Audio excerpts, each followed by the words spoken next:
জুয়ার টাকা শোধ করতে না পারার জন্য ওই শিলিগুড়িতে স্বামী তার স্ত্রীকে পর পুরুষের কাছে বেচে দিয়েছে।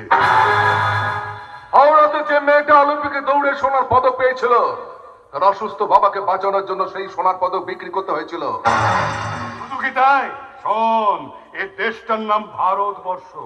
মৃত স্বামীর পেনশনের টাকা আদায় করতে গিয়ে দীর্ঘ 19 বছর স্ত্রীকে আদালতে মামলা করতে হয়েছিল। আর ওই মামলা করতে গিয়েই বউটার ঘটি বাটি জমি বাড়ি সব বিক্রি হয়ে যায়। এটা নদিয়ার শান্তিপুরের ঘটনা।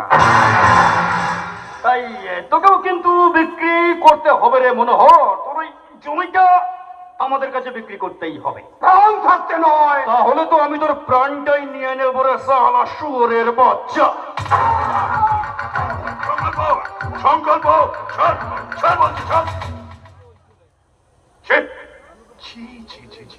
এইভাবে